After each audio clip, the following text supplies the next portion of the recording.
다니엘서 우리 1장 17절로 21절까지 우리 한 목소리로 합독해 보겠습니다. 하나님이 이 네 소년에게 학문을 주시고 모든 서적을 깨닫게 하시고 지혜를 주셨으니 다니엘은 또 모든 환상과 꿈을 깨달아 알더라. 왕이 말한 대로 그들을 불러들일 기한이 찼으므로 환관장이 그들을 느부갓네살 앞으로 데리고 가니 왕이 그들과 말하여 보매 무리 중에 다니엘과 하나냐와 미사엘과 아사랴와 같은 자가 없으므로 그들을 왕 앞에 서게 하고 왕이 그들에게 모든 일을 묻는 중에 그 지혜와 총명이 온 나라 박수와 술객보다 10배나 나은 줄을 아니라. 다니엘은 고레스 왕 원년까지 있으니라. 아멘. 하나님께서 이스라엘 백성들을 세 차례에 걸쳐서 약 20년 동안 이스라엘 백성들을 포로로 잡아갔다고 합니다. 상당히 오랜 기간이죠. 오랜 기간 잡아갔는데 1차로 다니엘이 잡혀갔습니다. 1차로 잡혀갈 때는 주로 잡혀간 대상들이 누구냐면은 왕족들이었어요. 다니엘도 그 왕족의 일원으로서 잡혀갔고요. 근데 이 바벨론이 그 당시에 포로로 잡아갈 때 왕족을 굳이 잡아간 이유는요, 왕족들은 어찌 보면 그 나라를 그 왕 자체가 물론 대표하지만은 왕족들도 잠재적인 그 백성들의 대표권을 가지고 있는 사람들이나 마찬가지예요. 그래서 그들을 데려갔다고 하는 것은 일종의 볼모로 잡아갔다고도 볼 수 있어요. 옛날에 우리나라도 중국의 침략을 많이 받았습니다. 받았을 때 중국 사람들이 우리나라에 와가지고 나라를 완전히 점령한 건 아니고요. 어느 정도 그 왕족들을 굴복시킨 다음에 왕족들 중에서 왕을 굴복시킨 다음에 왕족들 중에서 일부를 데려갑니다. 특히 왕자를 많이 데려갔지요. 데려가가지고 너희들 쉽게 말하면 우리 말 안 들으면 이들을 다 해할 수도 있다. 이런 식의 어떤 겁박도 주고요. 그래서 그 왕족들을 붙들어 놓는 것이 왕을 직접 안 잡아가더라도 그 효과는 단단히 보지요. 그리고 또 이 바벨론은 어쨌든 그 당시로는 정말 대국입니다. 대국이기 때문에 좀 이 약소 민족에 대한 나름대로의 자비를 베푼다 하는 그런 어떤 모션을 취하기 위해서 그런 모습을 보이려고 일부러 우리는 너희들 왕족을 데려다가 정말 능력만 있다면 너희들도 우리가 등용하고 다 써주마. 그래서 우리는 너희들 차별하지 않는다. 그러니까 너희들도 우리 말 거부감 없이 우리 말 들어라. 이제 그런 얘기예요. 그러니까 우리도 너희들 왕족들을 다 이렇게 보살피고 다 이렇게 필요하면은 그리고 또 실력만 있으면은 다 등용해서 쓸 테니 너희들을 꼼짝 말고 우리 말 잘 들어라. 이제 이런 차원이에요. 이런 차원에서 그 어느 나라를 침공하든지 간에 바벨론이 그 나라의 왕족들을 데려다가 경우에 따라서는 쓰기도 하고 교육도 시키고 이렇게 바벨론화 왕족들을 바벨론화 시켜버리면은 그 백성들도 따라오게 돼 있습니다. 그래서 그런 어떤 하나의 그 작전이죠. 그것도 일종의 그런 작전을 이 바벨론이 쓴 겁니다. 그런 그게 이제 식민지 전략 중에 하나였어요. 그렇게 해서 백성들을 데려다가 왕족들을 교육을 시켜가지고 그래서 필요한 인재가 있으면은 등용을 하는 거예요. 그런데 거기에 이 다니엘이 쉽게 말하면은 선택이 된 거죠. 선택이 됐고 하나님께서 오늘 17절에 보니까 하나님이 이 네 소년에게 학문을 주시고 이 다니엘부터 시작해가지고 그 세 친구들이 있었잖아요. 그들에게 하나님이 뭘 주셨다고요? 학문을 주셨다. 이 어린 소년 시절에 잡혀왔는데 그들에게 굉장히 이 학문에 통달하도록 그렇게 만들었다는 거죠. 굉장히 우수한, 물론 뭐 왕족이니까 당연히 어려서부터 아마 배우기도 했을 거예요. 많이 교육도 받았을 텐데 한마디로 이 물리가 터진 거죠. 머리가 트인 거예요. 트이니까 바벨론 학문도 쉽게 받아들이고 충분히 그것을 다 소화한 거예요. 그러다 보니까 바벨론에서 쓸 만큼 이 교육이 된 거예요. 한 3년 만에 정말 교육을 완벽하게 다 받았습니다. 그래서 그런데 이제 여기 본문에서는 그렇게 이 소년들이 바벨론 학문에 능통하도록 3년 만에 능통해진 것은 하나님이 그들에게 학문을 주셨기 때문이다. 이렇게 얘기를 합니다. 이게 이제 성경적인 해석이죠. 성경은 그렇게 해석을 하는 거예요. 세상에서 많이 배워가지고 똑똑해졌다가 아니라 하나님이 그들에게 그 어떤 학문을 주셔가지고 그들이 깨어졌다. 이렇게 얘기를 하는 거죠. 가끔 우리 목회자들 자녀들 가끔 요 앞에도 요 목사님이 한 분 계시는데 그 목사님이 우리 교회 오시면은 당신 자녀들 자랑을 그렇게 해요.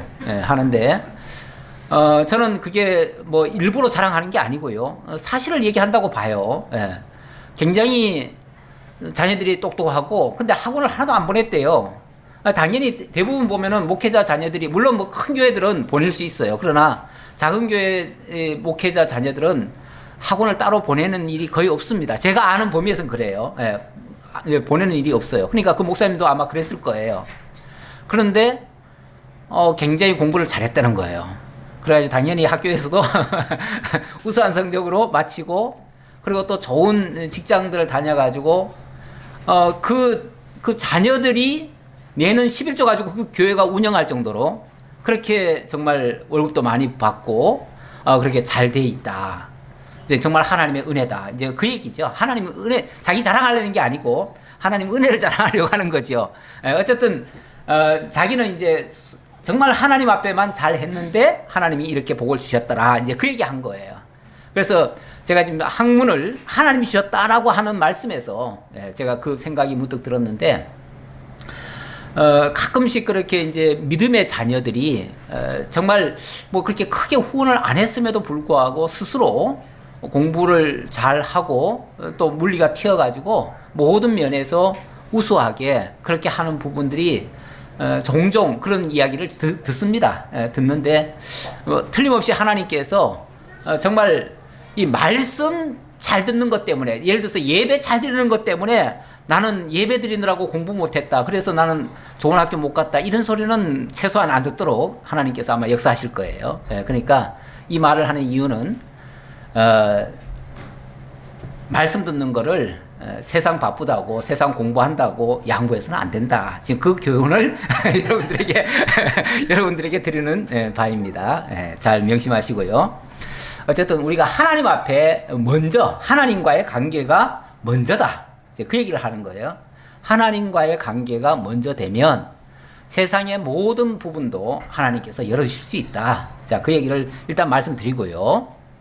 또 모든 서적을 깨닫게 하시고 지혜를 주셨으니 모든 서적을 깨닫게 하시고 지혜를 주셨다.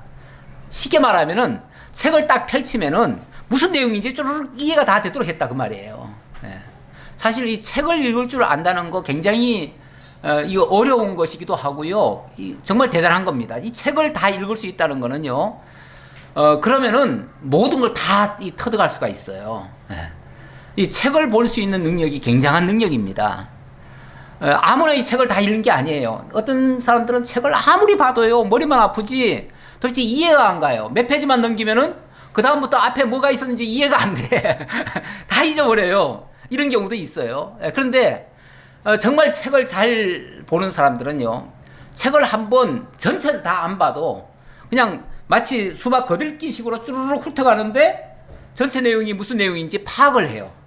파악을 하고 일반 책도 다독하시는 분들을 가만히 보면요 정말 다 읽지는 못해요. 그런데도 불구하고 마치 어느 책에 무슨 내용이 있다는 것까지 어렴풋이 다 기억할 정도로 그렇게 해요. 제가 사실은 어제 신학자들이 모여 있는 그 세미나를 제가 다녀왔습니다. 제가 잊어버리고 있다가 문득 어제 그 스케줄 보니까 그게 있어가지고 급하게 갔다 왔는데 확실히 신학자들은 정말 참 대단하긴 대단해요. 제가 가끔 느껴요 그거를.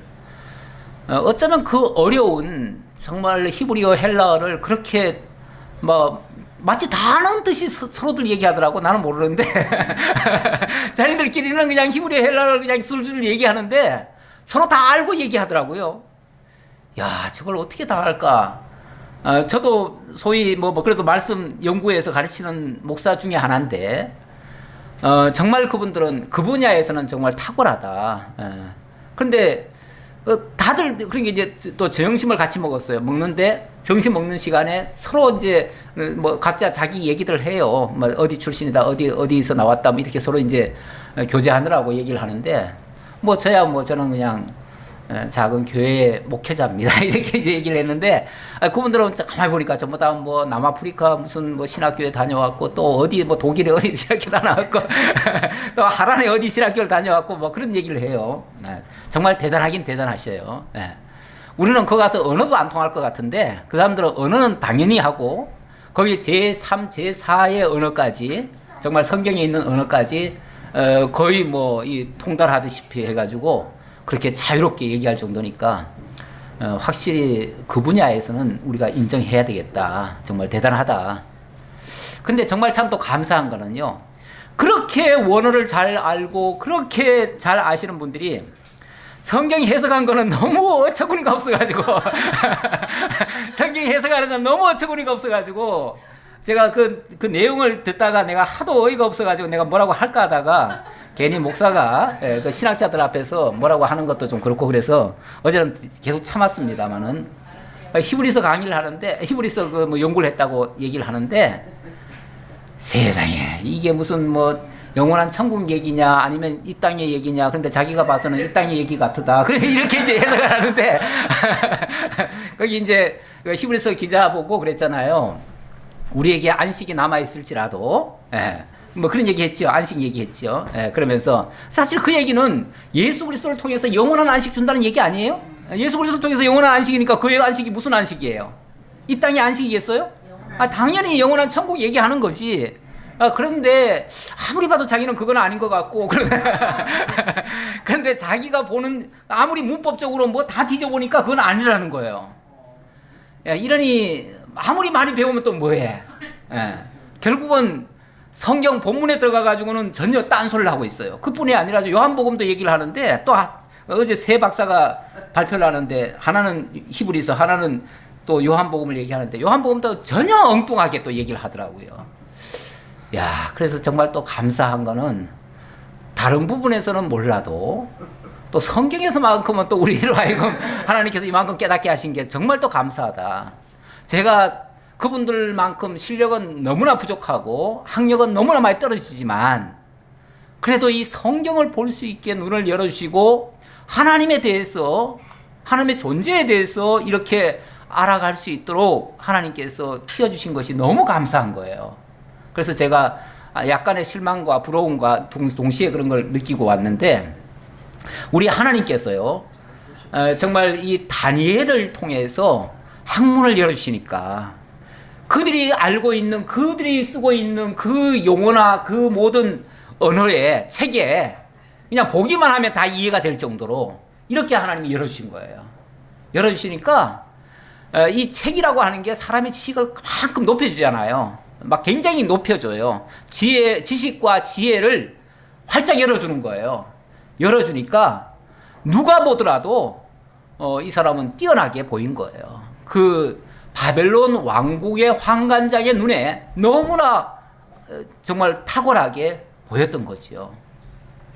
뿐만 아니라 다니엘은 또 모든 환상과 꿈까지 깨달아 알더라. 이거는 보이는 세계뿐 아니라 보이지 아니한 세계까지 다 통달할 정도의 이런 어떤 마치 육안만 열린 게 아니라 영안까지 열려버리는 이런 모습. 그러니까 세상적으로도 꿀리지 아니하고 정말 영적으로도 탁월하게 하나님이 역사를 하신 모습이에요. 이렇게 되니까 당연히 그 왕 앞에도 이게 쓰임을 받게 되는 거죠. 18절 왕이 말한 대로 그들을 불러들일 기한이 찼으므로 한 3년간 교육을 시켰다고 그랬죠. 3년간 교육시킨 다음에 그들 중에 혹시 쓸만한 사람이 있으면 데려와라 이제 그랬겠죠. 그러니까 황관장이 이 다니엘과 이 세 친구를 데리고 가는 겁니다. 데리고 가니 왕이 그들과 말하여 보매 무리 중에 다니엘과 하나냐와 미사엘과 아세라와 같은 자가 없으므로 그들을 왕 앞에 서게 하고, 이제 왕이 직접 아마 다 물어도 보고 시험도 했겠죠. 그게 일종의 시험이죠. 시험을 딱 치러 보니까 이 친구들이 이야기하는 거는 아주 탁월한 거예요. 다른 사람들이 생각지 못한 것까지, 다른 사람들은 감히 상상도 못할 이야기까지를 다 하는 거예요. 마치 다 통달한 것처럼 그렇게 얘기를 하는 거예요. 그러니까 이 친구들은 내 곁에 두면은 뭔가 쓸만하겠다, 뭔가 필요하겠다, 내가 정말 요긴할 때 써야 되겠다라는 생각이 든 거죠. 그래서 왕 앞에 서게 했다. 이제 등용을 시켰다 그 말이죠. 왕이 그들에게 모든 일을 묻는 중에 그 지혜와 총명이 온 나라 박수와 술객보다 10배나 나은 줄을 아니라. 여기 지금 현재 여기 지금 박수와 술객보다 그랬는데, 온 나라 박수와 술객보다 그랬는데, 온 나라 박수와 술객이라고 하는 자들은 이미 등용된 자들이죠. 왕 앞에서 지금 큰 일을 지금 맡고 있는 자들이죠. 오늘날로 말하면 저 청와대 안에 뭐 민정수석이나 무슨 뭐 많은 역할들 있잖아요. 완전히 대통령 근처에서 일일이 다 수발들면서 모든 걸 다 돌봐주는 사람들, 그 사람들보다 최소한 10배는 더 낫더라. 이 말은 지금 현재 쓰고 있는 사람들보다도 월등히 더 우수하다는 것을 이 왕이 느낀 거예요. 그러니까 이런 사람을 내가 써야지라고 생각을 한 거죠. 그래서 그들을 이제 곁에 두게 됐어요. 이제 등용이 된 거예요. 등용이 됐는데, 이때부터 다니엘은 고레스 왕 원년까지 있으니라 그랬는데, 이거는 이제 나중에 기록을 했기 때문에, 마지막 때 기록을 했기 때문에 이 다니엘이 언제까지 일을 했는지를 결론적인 이야기까지를 한 거예요. 했는데 언제까지 있었다고요? 고레스 왕 원년까지 있었다. 고레스 왕 원년까지라면요, 지금은 바벨론 제국입니다. 사실 역사적으로 말하면 이게 신바벨론 제국이에요. 신바벨론 제국인데, 신바벨론 제국이 아마 총 7왕인가 그럴 거예요. 7왕 정도 되는데 그렇게 길지 않습니다. 사실은 불과 해봤자 한 50여 년밖에 안 돼요. 근데 그 50여 년 동안에 왕이 한 7번 정도 바뀌는 거죠. 바뀌는 거고, 그 마지막은 이제 메대국으로 넘어갑니다. 메대국에 넘어가가지고 메대국의 다리오가 통치를 합니다. 처음에는. 그랬다가 그 다음에 그 다리오는 원래 그 메대국의 왕이고, 누굽니까? 고레스는 바사 제국의 왕이에요. 그런데 이 고레스가 누구냐면은 다리오 왕의 사위예요. 사위이기 때문에 처음에 이제 바벨론을 칠 때는 함께 합작을 했거든요. 해놓고 왕으로 쉽게 말하면 장인어른 보고 당신이 나라를 다스리십시오. 나는 정복을 해야 되겠습니다. 하고 자기는 정복하러 나가요. 그리고 장인어른 딱 앉혀놔요. 앉혀놓고 1년만 앉혀놓고 그 다음에 와가지고는 그 장인어른 제거하고 자기가 왕이 돼요. 다리오까지 그 메대 제국까지 다 집어삼키고 이렇게 돼요. 그래서 이제 그 다음에는 바사 제국까지 되는데, 여기 바사 제국의 고레스가 원년, 고레스가 등극했을 때까지 다리오가 있었다. 그러니까 이때로부터 시작해가지고 거의 한 50년 정도, 그러니까 자기가 잡혀왔을 때부터는 한 60년, 거의 70년 정도를 지금 머무는 거예요. 머물면서 정말 왕으로 말하면은 한 7, 8왕을 거치고요. 그때까지 정말 모든 모습을 다 본 거예요. 그것도 그 적진의 왕궁 깊숙이 들어가서 그 황제와 같이 있으면서 그 모든 역사를 다 보고 다 기록하고, 그런 역사를 이끌어 가시는 하나님을 발견한 거예요. 그러니까 그 하나님을 어찌 찬양하지 않겠어요. 그러니까 지금 무대는 완전히 적진의 한 복판에 지금 가 있잖아요. 그런데 거기서 지금 하나님의 능력을 다 보고 있어요. 그리고 하나님을 찬양하고 미래에 하나님이 하실 일까지를 예언하고 있어요. 정말 참 다니엘은 아무리 봐도 정말 놀랍다. 놀라운 내용이다. 그런 생각이 자꾸만 듭니다.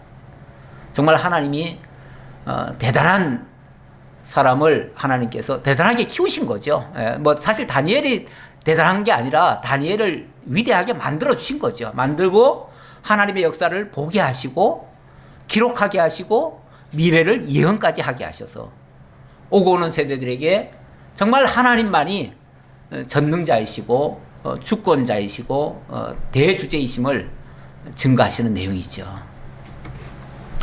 자, 그리고 2장으로 넘어갑니다. 2장. 느부갓네살이 다스린 지 2년이 되던 해에 느부갓네살이 꿈을 꾸고 그로 말미암아 마음이 번민하여 잠을 이루지 못한지라. 그런데 여기 느부갓네살이 다스린 지 2년이 되던 해에 그렇게 얘기를 하네요. 앞에서는 느부갓네살이 왕이 돼가지고 3년간 이 소년들에게 교육을 시켰다고 그랬잖아요. 그리고 등용을 했다고 그랬잖아요. 그런데 지금 느부갓네살이 왕이 된 지 2년째 되던 해라 그러면 과거 얘기를 하는 겁니까, 지금? 그렇게 보이죠? 그렇게 보일 수도 있죠. 근데 그런 얘기가 아니고요. 이거는, 다른 느부갓네살입니다. 다른 느부갓네살. 앞에서 말했던, 1장이 말했던 느부갓네살이 아니라 다른 느부갓네살. 일단, 다른 느부갓네살이고 다른 느부갓네살이 등극한 지 2년째 되던 해에 그 말이에요. 그러니까 실제로는 다니엘은 이미 왕궁에 들어왔고 왕궁의 이제 황관장은 아니지만은 어쨌든 왕궁의 어떤 황관의 신분, 황관이라는 표현은요, 아주 내밀한 것까지 다 보살펴주는, 그야말로 왕궁에서 왕과 함께 거하면서 왕의 그 심사까지 다 보살펴주는 그런 사람들이 황관이잖아요. 우리로 말하면 옛날에 내시였잖아요. 내시. 예. 그런 사람 중에 한 사람이에요.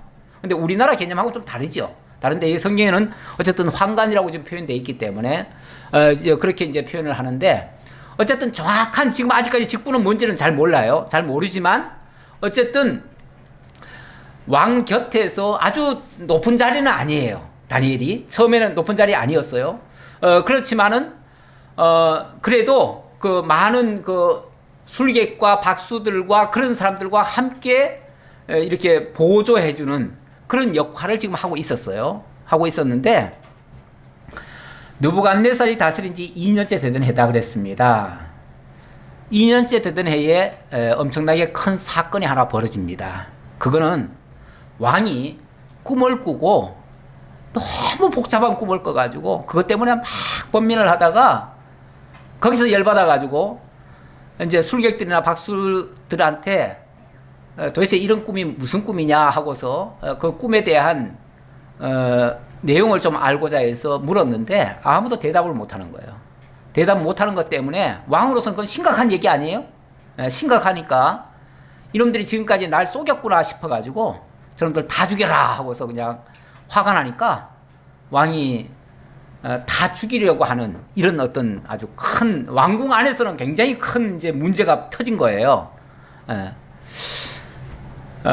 일종의 지금 왕궁 안에 지금 쉽게 말하면 발칵 뒤집힌 사건이에요. 발칵 뒤집혔는데 다니엘도 당연히 그 중에 한 역할을 맡았던 사람이다 보니까 지금 박수와 술객들한테 그런 지금 위험이 닥쳤으면 다니엘에게도 위험이 닥친 겁니다. 그렇죠? 근데 다니엘에게 위험이 닥쳤는데 이 위험은 위험으로 끝났을까요? 아니면은 다시 기회로 반전이 됐을까요? 이건 기회로 반전이 됐어요. 기회로 반전이 됐어요. 너무나 다니엘에게는 아주 굉장히 안 좋은 사건인데 다니엘로서는 너무나 좋은 반전의 역사를 만들어내는 그런 하나의 기회가 되어져요. 사실 우리도 이 세상 사노라면은 때때로 어려움을 많이 겪을 때가 있습니다. 원치 않는 일도 발생하고요. 이번에 이제 제가 칼럼도 그걸 써놨는데 이 세상살이 자체가 사실은 만만치 않잖아요. 우리 다 살아보니까 정말 우리 뜻대로 되는 거는 별로 없고요. 원치 않는 일은 자꾸 발생하고요. 우리는 정말 즐겁고 기쁘고 즐겁게 이렇게 살고 싶은데 맨날 어떻게 보면 어려운 일들이 발생해가지고 그냥 우리의 마음과 몸을 다 지치게 만들잖아요.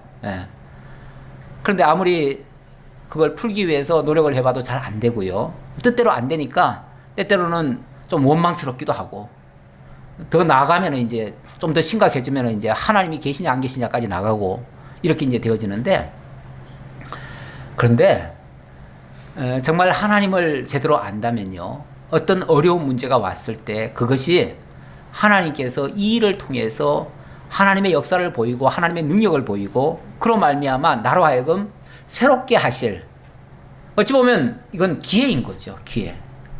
나로 하여금 뭔가 지금까지 갖지 못했던 거, 얻지 못했던 거, 알지 못했던 거 깨닫게 하시려는 하나님의 특별한 섭리라는 거예요.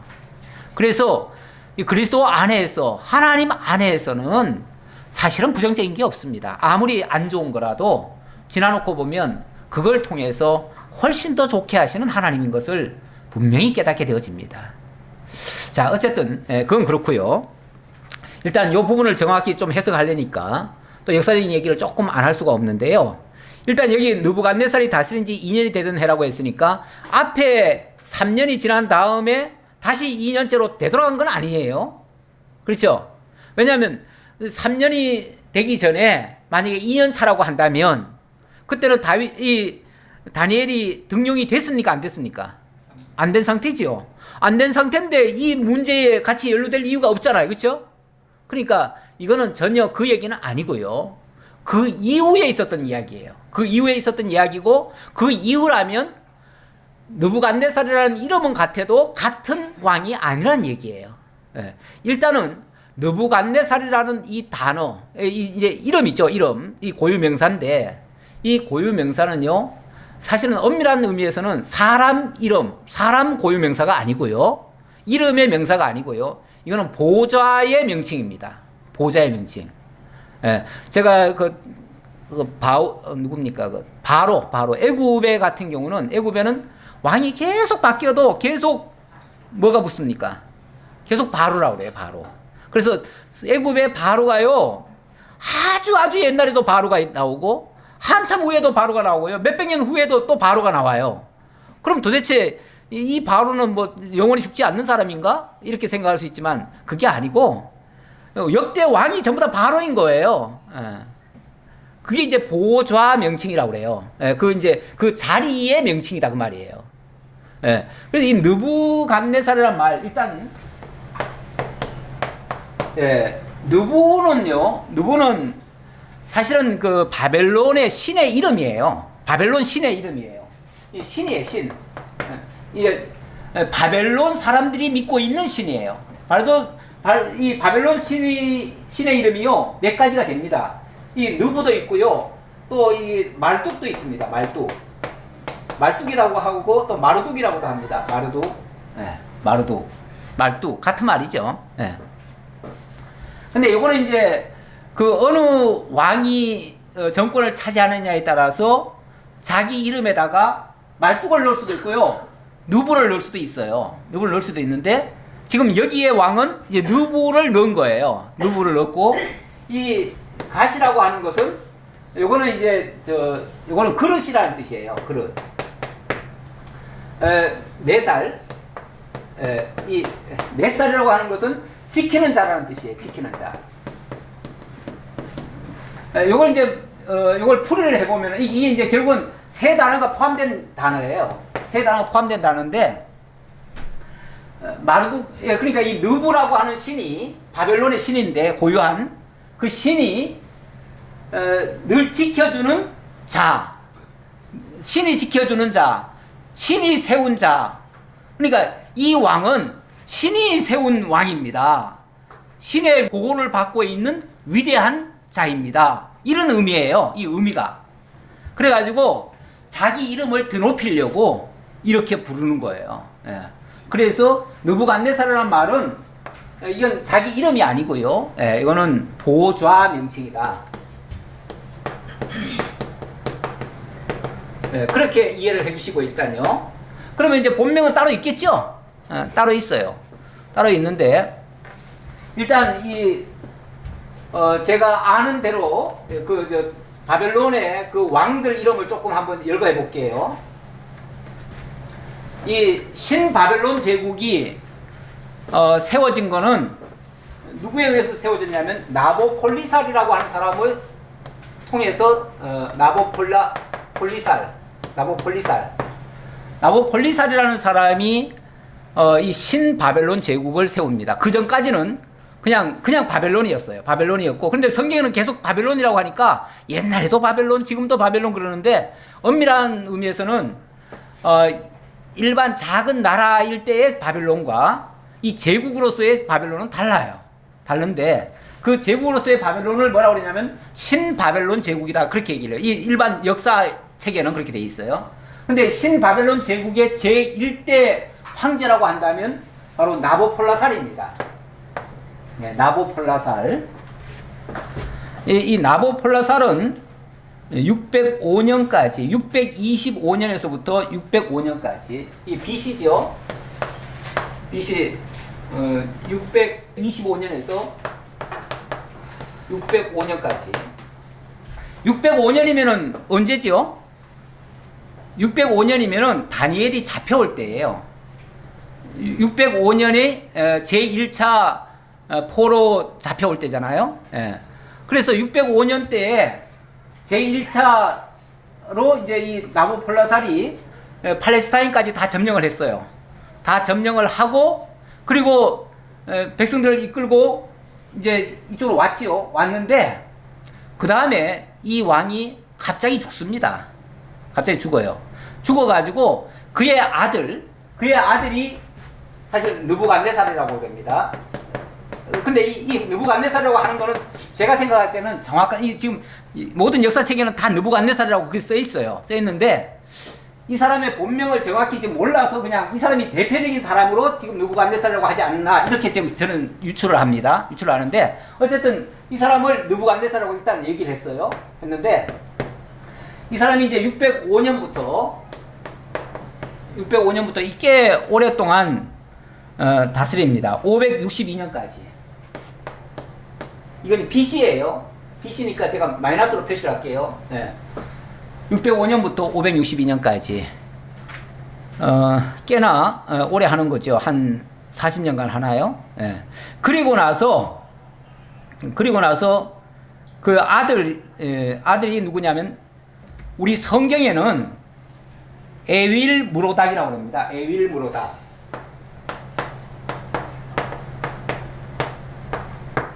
에윌 무로닥이라고 그러고, 이 역사책에는 아멜 마르둑 그럽니다. 아멜 마르둑.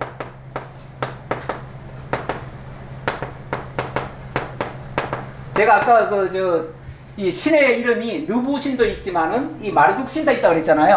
예. 마르둑 신도 있는데 이제 우리 성경의 번역에는 에윌 무로닥이라고 돼 있어요. 그런데 이 무로닥이라는 말이 사실은 마르둑이에요. 마르둑이고 에윌이라는 말이 이 아멜이라는 그 단어예요. 같은 건데 그냥 우리 번역하는 사람들이 사실 우리 성경이요, 번역에 특히 그 지명, 인명 요거는 조금 약합니다. 왜 그러냐면 우리가 히브리어나 헬라어를 바로 번역을 했으면은요 아마 이렇게 번역했을 거예요. 아멜 무르닥이라고, 마르둑이라고 이렇게 번역했을 텐데 이거를 1차적으로 중국어로 사실은 번역이 됐었습니다. 됐던 거를 우리가 중국에서 이게 성경을 가져왔어요. 가져오다 보니까 중국식으로 번역을 했던 거를 우리식으로 다시 또 번역을 했어요. 그러다 보니까 이게 좀 영어식 표현과 우리식 표현이 이게 차이가 많이 나요. 그래가지고 사실은 우리가 애굽이라고 하는 게 맞습니까? 애굽이라고 하는 말도 안 맞아요. 원래는 뭐라고 그래야죠? 이집트라고 그래야 맞지요. 예. 또 바벨론이라는 말이 맞습니까? 원래는 바벨로니아라고 그래야죠. 이게 사실은 우리 말은요, 이 쉽게 말하면 한문식, 중국식 이게 번역이에요. 예.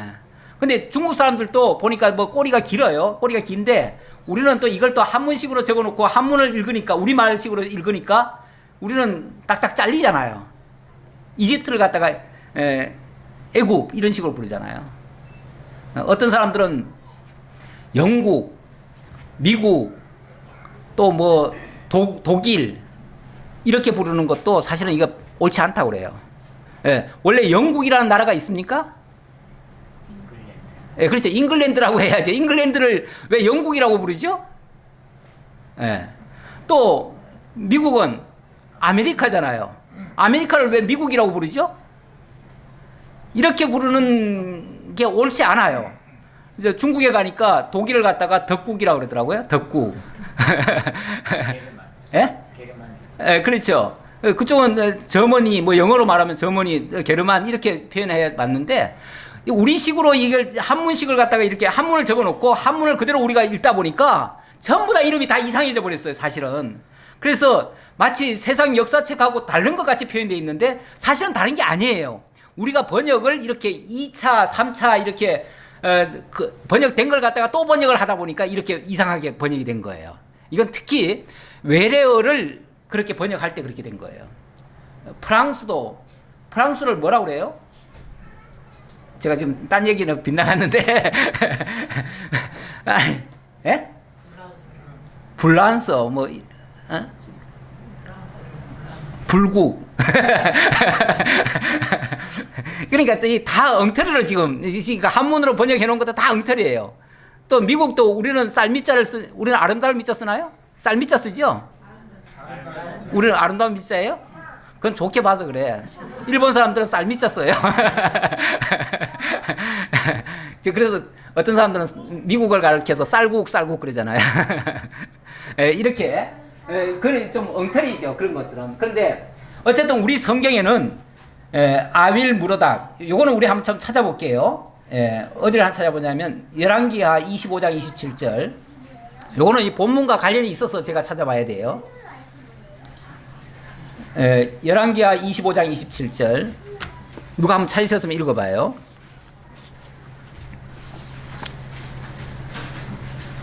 유다의 왕 여호야김이 사로잡혀간 지 37년 곧 바벨론의 왕 에빌 무로닥이 즉위한 원년 12월 그 달 27일에 유다의 왕 여호야긴을 옥에서 내놓아 그 머리를 들게 하고. 예, 여기 유다 왕 여호야긴이 사로잡혀간 지 37년째 되던 해에 바벨론 왕 에윌 무로닥이 즉위했다, 이렇게 나오죠. 이 여호야긴 왕이 잡혀간 때는요, 제2차입니다. 2차. 제2차, 그러니까 마이너스 598년에 여호야긴 왕이 잡혀갑니다. 요거는 이제 여호야긴은 그 여호야김 왕의 아들이에요. 아들인데 왕으로 옹립되자마자 3개월 만에 잡혀갑니다. 어린 왕이 잡혀가요. 잡혀가가지고 37년이 지났어요. 37년 지난 다음에 쉽게 말하면 느부갓네살이 죽었어요. 죽으니까 그의 아들 에윌 무로닥이 등극을 했다, 이렇게 나와요. 그러니까 꽤나 시간이 많이 지났죠. 한 40년 지났지요. 그러니까 아까 다니엘이 그 처음에 등극한 것은 바로 이때입니다. 여기 이제 다니엘의 등극이에요. 등극되고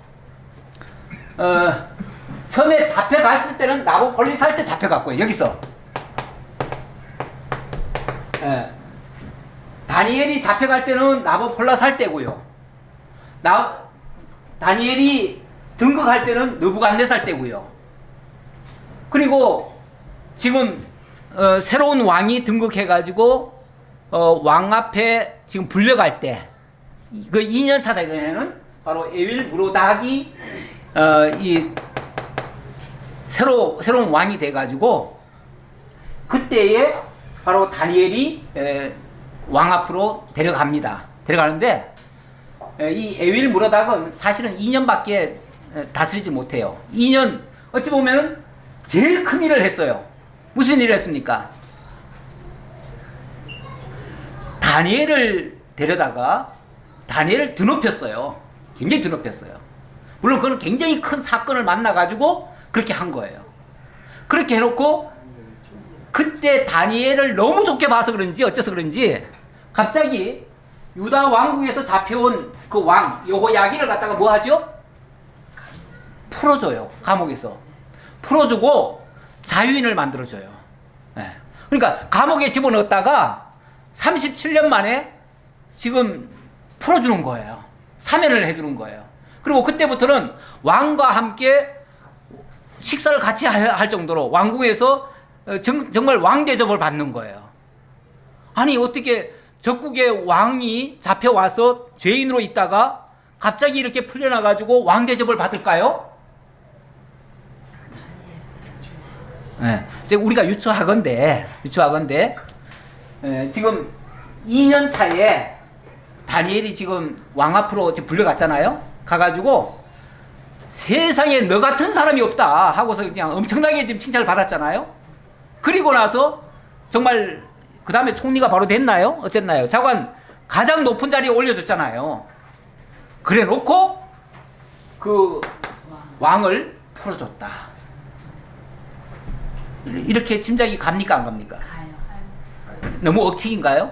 아니요. 예, 저는 아무리 봐도 이렇게 보여지더라고요. 이렇게 보여져요.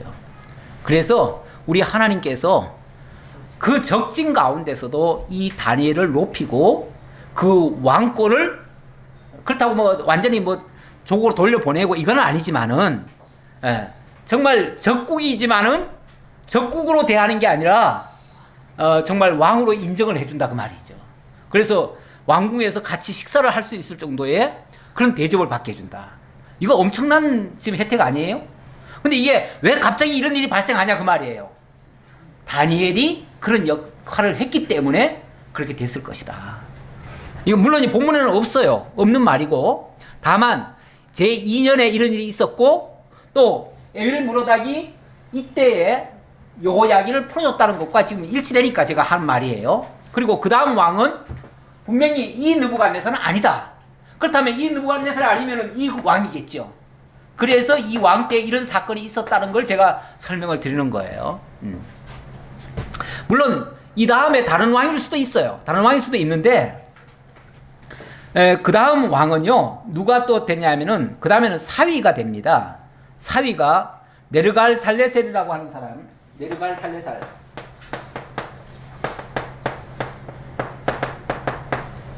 뭐 이름도 좀 복잡해요. 예. 이 사람은 한 4년간 통치를 합니다. 한 4년간 통치하고 근데 이 사람은 누구냐면은 에윌무로닥의 사위예요. 사위이기 때문에 어떻게 보면 좀 약간 정통성이 없어요. 정통성이 없고 그 다음에 왕이 또 되는데 그 사람 그 왕은 라바시 마르둑이라고 그럽니다. 라바시 마르둑. 이건 참고로만 아세요. 그냥 이게 아주 중요한 건 아니에요. 그만큼 이렇게 역대 왕을 거치면서 다니엘이 그 역대 왕들은 뭐 굉장히 부침이 많았잖아요. 조금 하다가 이 왕은 1년밖에 못해요. 1년밖에. 이 왕은요 역사책에는 굉장히 어떤 왕으로 나오냐면 바보 같은 왕이라고 나와요. 완전히 바보 같고 정말 나를 다스릴 수 없는 왕이에요. 그러다 보니까 1년 하다가 또 쫓겨나는 거죠. 쫓겨나고 누가 되냐면은 그 다음에는 나보니두스. 제가 지난번에 나보니두스를 얘기를 했는데 나보니두스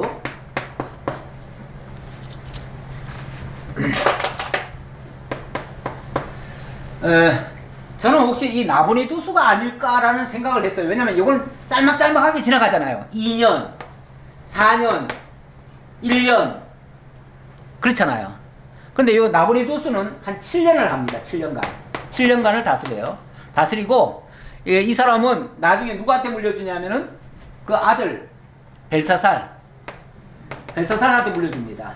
근데 물려줄 때 사실은 제정신이 아니었어요.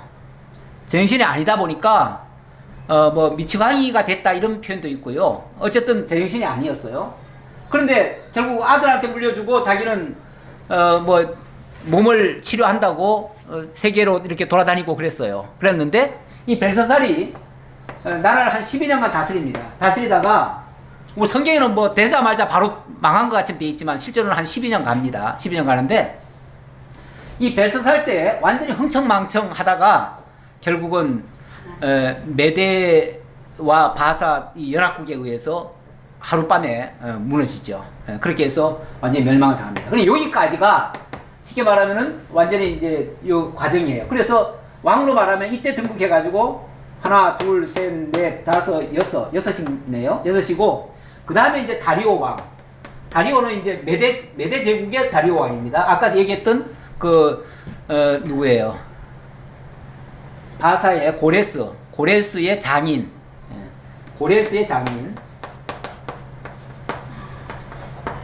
그 다음에는 이제 고레스 황제죠. 여기서부터는 이제 여기까지가 바벨론이고, 바벨론이 그러니까 6왕이네요. 6왕이고, 메대 7왕, 고레스 8왕. 어찌 보면 이 다니엘이 고레스 원년까지 있었다 그랬으니까 무려 몇 개 왕을 거친 거예요? 8왕을 거친 거예요. 8왕 동안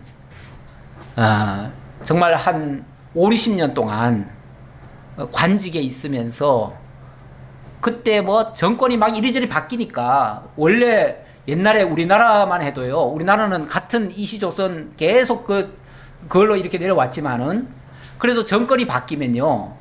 그 선왕 때 섬기던 사람들은 대부분 다 숙청당합니다.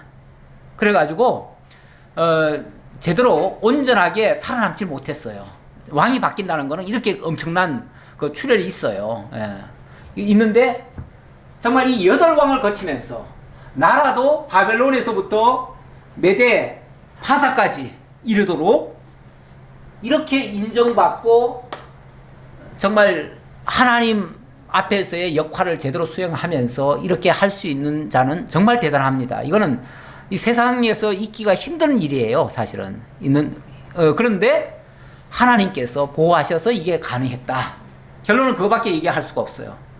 하나님이 함께 하심으로 이런 역사까지 있게 됐다. 그래서 다니엘은 고레스 원년까지 있었다는 얘기까지 설명을 드렸고요. 자, 그 다음 2절 봅시다. 2절. 왕이 그의 꿈을 자기에게 알려주도록 박수와 술객과 점쟁이와 갈대아 술사를 부르라 말하며 그들이 들어가서 왕의 앞에 선지라. 왕이 그들에게 이르되 내가 꿈을 꾸고 그 꿈을 알고자 하여 마음이 번민하도다 하니 갈대아 술사들이 아람 말로 왕에게 말하되 왕이여 만수무강하옵소서. 왕께서 그 꿈을 종들에게 이르시면 우리가 해석하여 드리겠나이다 하는지라. 여기 아람 말로 했다 그러는데 이 다니엘서는요, 아람어도 있고요, 또 몇 개 나라 언어가 있대요. 그래서 다니엘서는 한 언어로 기록이 안 돼 있어요. 여러 개 나라로 기록이 돼 있어요. 여러 개 나라 언어로. 그래가지고, 그래서 그 시대가 많이 변천했음을 그것만 봐도 알 수가 있어요. 그런 과정을 거쳤다 그러는데, 여기는 아람 말로 이 술사들이 얘기를 했다네요. 말을 하는데 왕이여 만수무강하옵소서. 참 인사는 좋지요. 하기야 국회에서 맨날 싸우는 사람들끼리도 맨날 인사할 때 보면은 존경하는 누구 존경하는 누구라고 맨날 얘기하던구만요. 존경도 전혀 안 하면서. 자관 만수무강하옵소서. 왕께서 그 꿈을 종들에게 이르시면 우리가 해석하여 드리겠나이다 하는지라. 왕이시여 그렇게 고민스러우시면 그 얘기 좀 해주세요. 그러면 저희가 해석해 드릴게요. 왕이 가만히 듣고 보니까 이놈들이 내가 무슨 얘기하면 거기 맞춰서 얘기하려고 그러는가 보다. 아니 진짜 내가 지금 고민 있다고 하면 진짜 그걸 제대로 아는 놈이라면 어떻게 해야 되겠어요? 왕은 어젯밤에 이런 꿈 꾸셨죠? 그리고 그 꿈은 바로 이런 꿈입니다라고 얘기하는 게 맞잖아요? 그런데 그놈들이 얘기하면 알려드리겠습니다. 네가 반응하면 내가 거기에 맞출게 이런 식이잖아요. 그러니까 이놈들이 왕이 딱 봤을 때 이놈들이 지금까지 쉽게 말하면 내가 뭐라고 말하면 거기에 맞춰서 해줬구나. 진실을 얘기한 게 아니구나. 아니 그런 식으로 꿈 해석이야 누구는 못해. 예를 들면 다 알려주고 물론 다까지 알려준 건 아니지만 그래도 문제를 다 알려주고 거기에 맞추라고 하면은 누구는 못해. 이렇게 생각이 드는 거죠. 그러니까 네가 지금까지 제대로 된 답을 알린 게 아니라 내 비위나 맞춰줬구나 이런 생각이 드는 거죠. 그러니까 괘씸한 거죠. 근데 뭐 학자들에 따라서는 이 부분을 그렇게 또 해석을 해요. 이 술사들이 설령 그 내용을 알았더라도 너무 불길해서 차마 말을 못했다. 그렇게 해석하는 사람들도 있어요. 근데 뭐 그건 좋게 해석하려고 하는 소리고, 실제로는 잘 모르죠. 솔직히 잘 모르죠. 잘 모르는데, 그런데도 마치 아는 것처럼 또 얘기를 하죠. 예. 요즘 세상 돌아가는 거 가지고 막 방송이 보면 맨날 뭐 떠들어대는데 보면은 저들 대답도 맨날 틀려. 나중에 가보면은. 그런데 마치 다 아는 것처럼 뭐 다 얘기를 해요. 예. 지나놓고 보면 그것도 답이 아니에요. 예. 자기들 생각이었지. 원하는 바였지. 예. 진짜 알 수 있는 거는요. 진짜 하나님만이 알 수 있어요. 사람은 유추밖에 못해요. 추측밖에 못해요. 예. 그랬더니 왕이 갈대아인들에게 대답하여 이르되 내가 명령을 내렸나니 너희가 만일 꿈과 그 해석을 내게 알게 하지 아니하면 너희 몸을 쪼갤 것이며 너희의 집을 거름더미로 만들 것이요 너희가 만일 꿈과 그 해석을 보이면 너희가 선물과 상과 큰 영광을 내게서 얻으리라. 그런즉 꿈과 그 해석을 내게 보이라. 이렇게 얘기를 하네요.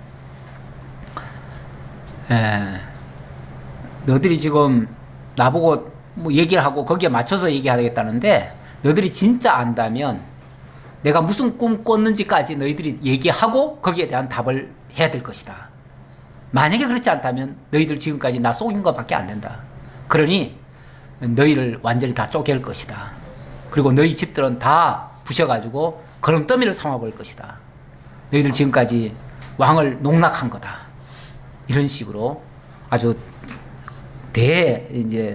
노를 한 거죠. 대노를 한 거죠.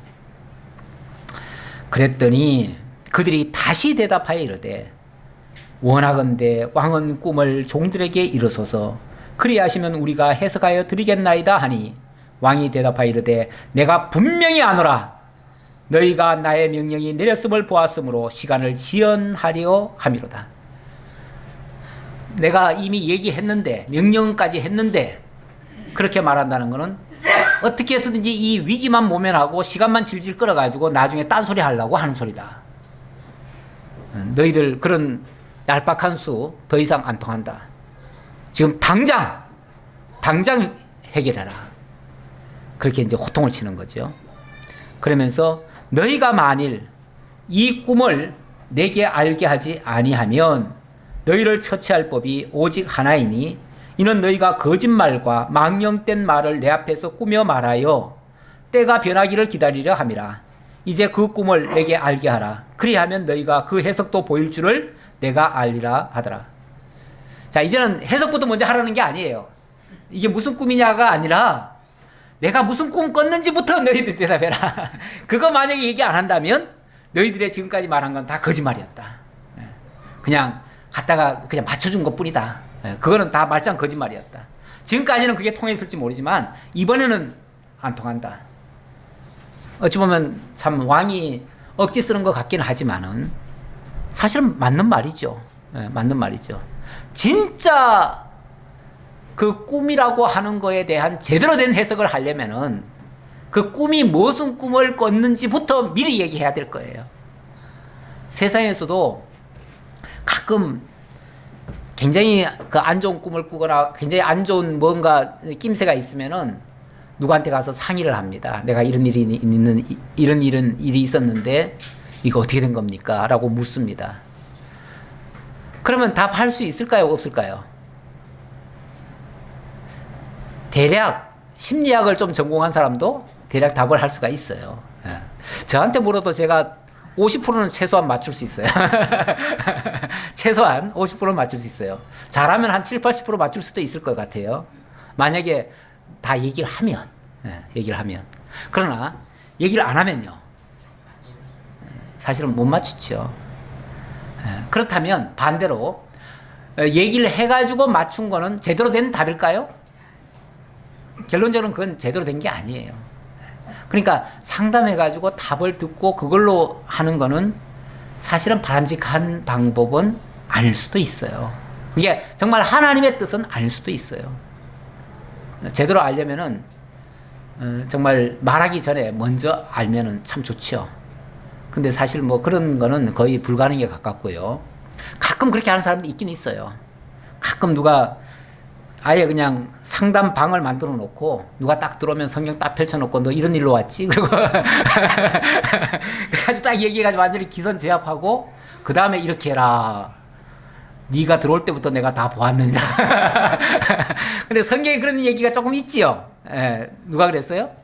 그 아합 왕의 아내 이세벨이 변장을 하고 왔을 때에 그 선지자가 네가 무슨 일로 왔는지 내가 다 안다. 딱 얘기한 적이 있어요. 예, 그래가지고 완전히 기절초풍하도록 이렇게 만든 일이 있는데 제대로 알려면 그렇게 해야지요. 제대로 알려면 그게 진짜지요. 그건 이제 사실은 하나님이 다 보여준 거죠. 하나님이 보여준 건데 지금은 그런 계시를 그렇게 계시를 하지 않습니다. 지금은 성경 완성된 성경이 있기 때문에 굳이 그런 계시와 환상을 줄 이유가 없어요. 지금은 필요성이 없어요. 물론 하나님의 능력은 얼마든지 할 수 있죠. 그러나 그럴 필요가 없다. 괜히 그렇게 하면 그 사람이 하나님 자리에 오를 수가 있기 때문에 굉장히 위험한 거예요. 그래서 이제는 하나님이 그렇게 역사하지 않는다. 정상적으로 성경을 통해서 당신을 알게 하신다. 자, 그 정도로 이해하시고요.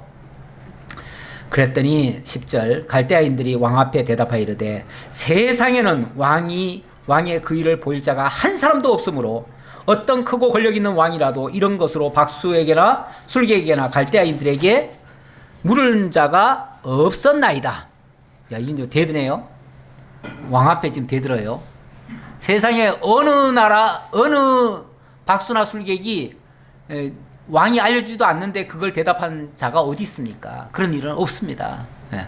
왕의 선왕도 이런 적은 없었고 왕도 이렇게 하시면 안 됩니다. 예. 그러면서 왕한테 한 수 지금 가르쳐 주네요. 예. 가르쳐 주는데 왕께서 모르신 것은 어려운 일이라 육체와 함께 살지 아니하는 신들 외에는 왕 앞에 그것을 보일 자가 없나이다 한지라. 예. 이야, 여기 참 하나님 알지도 못하지만은 이런 거는 제대로 원칙은 안 해요. 원칙은 이 사람들이 뭐라 그랬습니까? 왕에서 모르신 것은 어려운 일이라. 이거는 사람으로서는 알 수 없는 일이다. 그런 얘기예요. 사람으로서는 알 수 없고 다만 누구는 알 수 있어요? 육체와 함께 살지 아니하는 신들 외에는. 육체와 살지 아니하는 신들. 그 말은 육체가 없는 신이니까 무슨 신이에요? 영이신 하나님이죠. 우리 하나님은 영이라고 그래요. 다른 모든 이 세상의 신들이라 일컬어지는 것들은요 다 육체를 가지고 있다고 생각을 해요.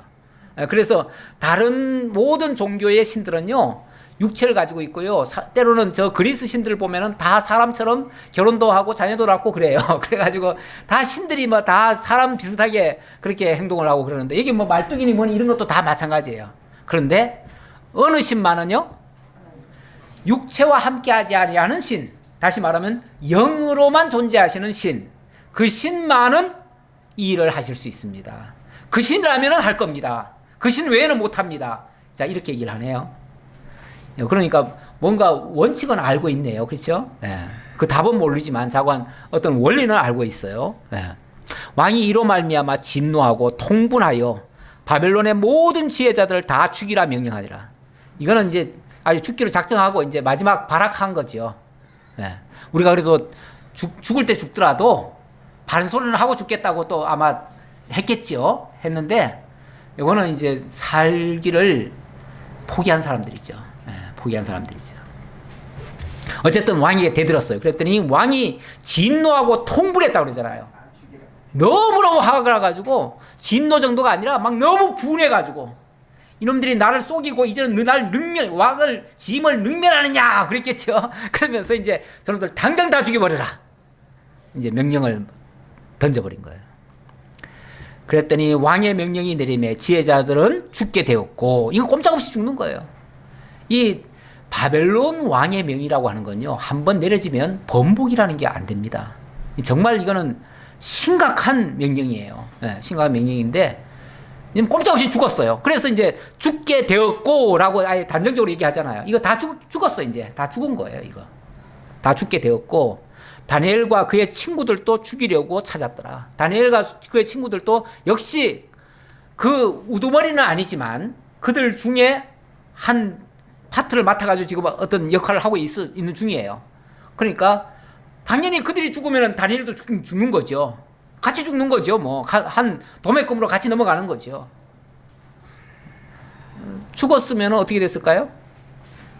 이제 더 이상 이건 기록이 안 됐겠죠. 이 성경도 기록 안 됐을 테고. 근데 어쨌든 하나님은 이런 상황, 이건 정말 절대절명의 위기 상황입니다.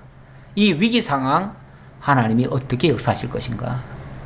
정말 흥미진진한데 시간상 다음 주로 넘기도록 하겠습니다. 기도하겠습니다. 아버지 하나님 감사합니다. 우리 하나님 어제나 오늘이나 영원토록 변함없이 살아계시고 또 하나님의 택한 백성들과 함께 하시며 당신의 존재를 알려주시고 당신을 믿고 따르도록 자기 백성들에게 자신을 계시해 주시는 줄 저희들 믿습니다. 그러기에 오늘날도 저희가 하나님의 말씀을 통해서 하나님의 살아계심을 확인하고 하나님의 그 위대하신 역사 앞에 무릎 꿇고 하나님 찬양하며 경배합니다. 하나님의 놀라운 역사가 지금도 하나님을 경외하는 자들과 함께 하실 줄 믿습니다. 그러기에 어떤 어려운 일이 와도 다니엘처럼 절망하는 것이 아니라 오히려 위기가 기회로 바뀌어지는 하나님의 놀라운 역사를 배울 기회인 줄 압니다. 저희에게도 하나님 어떠한 문제가 있더라도 정말 하나님을 바르게 깨닫고 하나님 경외하며 찬양하는 그러한 아름다운 역사로 만들어 주옵소서. 모든 걸 감사드렸고 예수님의 이름으로 기도하옵나이다. 아멘.